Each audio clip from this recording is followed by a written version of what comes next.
Well, it was a new decade, and Brock and I took on a new level of seriousness. Right, Brock?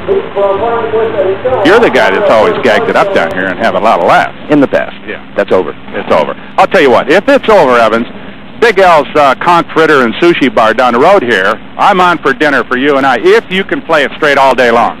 Polish up the plastic, Yates, because I know the root of the problem. There's something in the water down here. This is the only place I get crazy. I'm staying away from the agua, and I'm going to work. Dinner on the 8th. I can't believe it. But it was literally only a matter of moments before I succumbed. Now, everyone stand up. Take off your hats and bow your heads in memory of the glorious past. Why? Well, because in 1990, the past became the past, and the future was up for grabs. Leonard Chesser brought the old girl, that's the one, out to the tenacious trench, and things started going wrong early in this unopposed heat race. Even the sippy hole reached out and nearly pulled the old king under, tarnished crown and all. But then, well, it was inconceivable. Leonard Chesser, 16-time king of the swamp. And truth be told, this was just plain embarrassing for a proud man.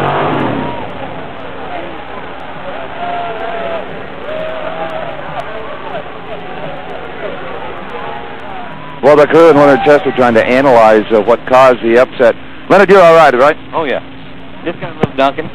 You know what? It was a little out of control even before it finally went over. I mean, you were having problems early on. I was trying to adjust the steering. I didn't know what it was. I never did that. And I was trying to get it ready because I got a free ride to get it right for the next one. Man, it just got worse. Well, indeed it did. The only damage appears to be to the rear wing of the buggy, though. Pretty durable old girl. Looking back, it was a message from the depths. Build new and better buggies. It's the American way, after all. Uh-oh. I shouldn't have been drinking that swamp water. Carrie Ann, you're bringing back an old tradition, right? Right. You want to start a new one at the same time? Well, I don't know. What is it? Look at this. A bikini? No way. Not even with my cowboy boots. It's ugly. Get away from me. Just a wardrobe. You promised, Brock. I can't believe you. So much for my sushi dinner. Come to think of it, Brock took her in my place. Something about demographic research. Anyway, let's go to the little feature. Roy Ortega was looking good in his 4-cylinder 2-wheel drive Terminator.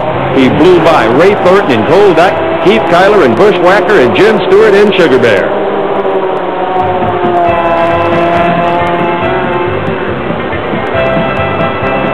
And with a commanding lead at the finish line, Ortega moved on to play with the big boy.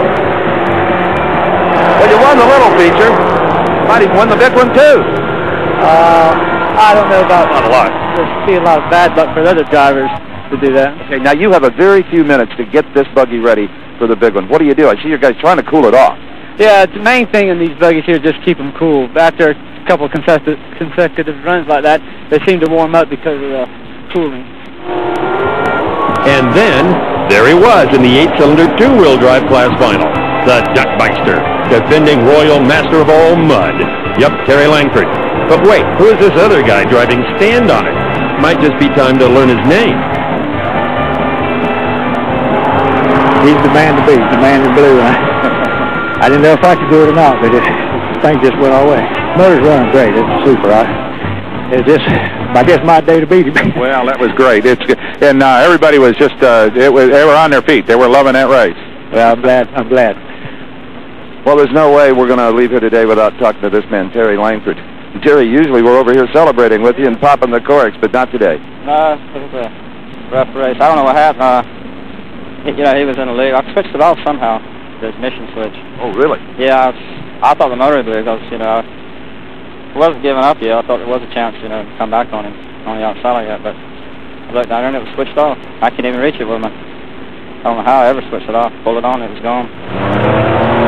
Now, Roy Ortega may not have known at the time, but he was about to change the name of his buggy from Terminator to Terminated in the big feature. It was as if the great phantom hand of the sippy hole reached up through the foam and waves and grabbed Ortega's mount. Bottom line, Terminated was seriously waterlogged. On the other hand, David Sims and Shag Nasty was seen at the scene, and the helmeted one may well have been behind the Ortega punt.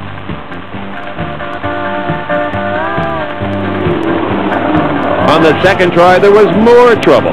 Leonard Dunn and Stand on It was hot, literally. The motor was breaking up, but I still might have been able to hold on to it. I know. We were really concerned about you. We could see it starting to get hot, and we knew you were hot when you came in before. It would seem like on a restart with these powerful buggies that they should give you a chance. Yes, sir. We need to get that turned around and give us about 30 minutes between races at least. Absolutely. Because we're running sophisticated equipment here. Exactly. They just get too hot and they just can't stand it. Did he say sophisticated equipment? Well, okay. Somehow swamp and sophistication are not a natural mix. Meanwhile, it was David Sims and Shag Nasty, the Terminator, and Morris Gurrell in Just Passing Through, too, battling for the 1990 King of the Swamp title. And the title went to the hombre with a hellacious helmet. That was the strangest feature I've ever been in. I had a bad start the first time. I was kind of glad to see the restart. At least I had a chance. And I don't really know why they started it the second time. No one does.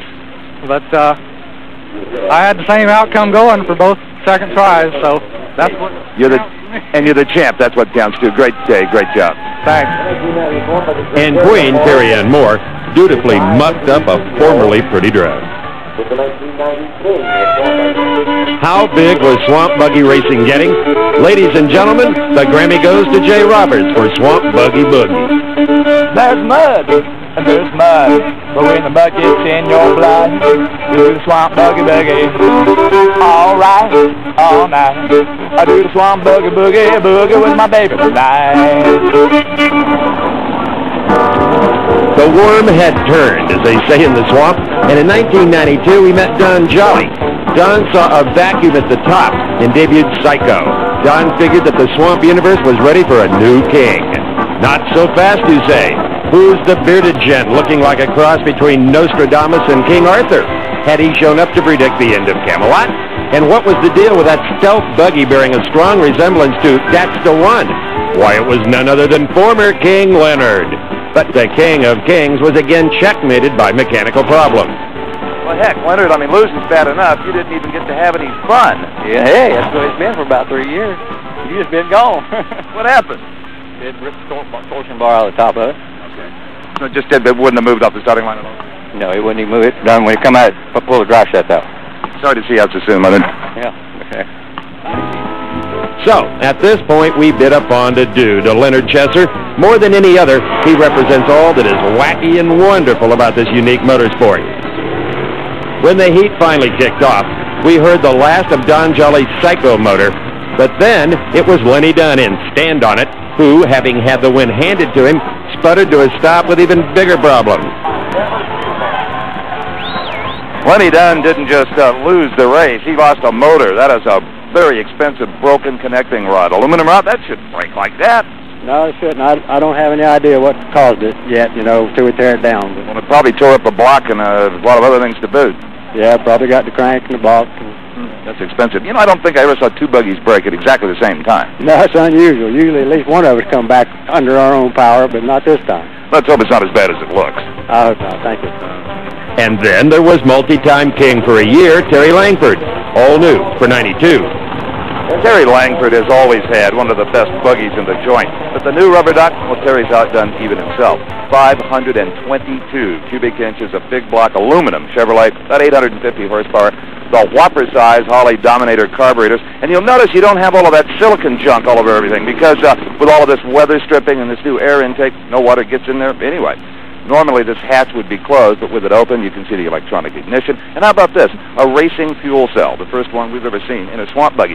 Now remember the first skis we saw about half a dozen years ago on the front axle? They were about the size of water skis. Now they're the size of boogie boards. All in all, I nominate Rubber Duck as the best engineered swamp buggy, maybe of all time. But in this heat, teething pains were clearly evident, as Larry Anderson's also very modern buggy, Digger, took Terry's favorite outside line and performed a diabolical duck debut dunking. Were these buggies getting fast or what? What zippy hole? Well, Terry, a disappointing day to say the least. Yes, it was. It was a real disappointment. What was the problem with the buggy? Well, I don't think it was a problem. He just handled so good in that turn. He got me a little bit off the line, but he had to stay in the outside lane. I was able to stay with him for the first turn and actually got ahead of him, but he even disappeared from my view, and then all of a sudden he was there. I just got beat by a lot better handling buggy. He handles very good. Sorry to see you out. That's okay. And in 1992, Lonnie Chesser's soggy swamp torch was relit and passed from father to son. Here was the outlaw once again slogging into the goo, but at the tiller was son Eddie. In this class final against the digger who dunked the duck, Eddie Chesser, rising phoenix-like from the ashes of the Chesser legend, proved once again that a swamp success story must include going very fast, standing very upright, and having a very pretty girl cheer your every move. In the style-conscious 90s, that pretty girl part is especially important. This day, Eddie Chesser had all of that and more or less. Eddie carries on the Chesser family tradition. Yep, I'm trying. Had to change the guard. I took over my dad's shoes there. What kind of advice did your dad give you before you went out there? Well, he just told me to test around the corners, you know, take it easy. The buggy I was running wasn't one of the top ones out there, so I just took it easy and did a heck of a good job. Keep it up. Now, you don't think that we set up Eddie Chesser as the hero of the new swamp order just to have him lose the big feature, did you? Come on, you know it's better than that. With wife Kimberly at his side, Eddie Chesser planted his swamp-permeated posterior into the moss-covered throne. Hang of the swamp, Eddie, and you whipped them today. good. Feels real good. First time, and it won't be the last.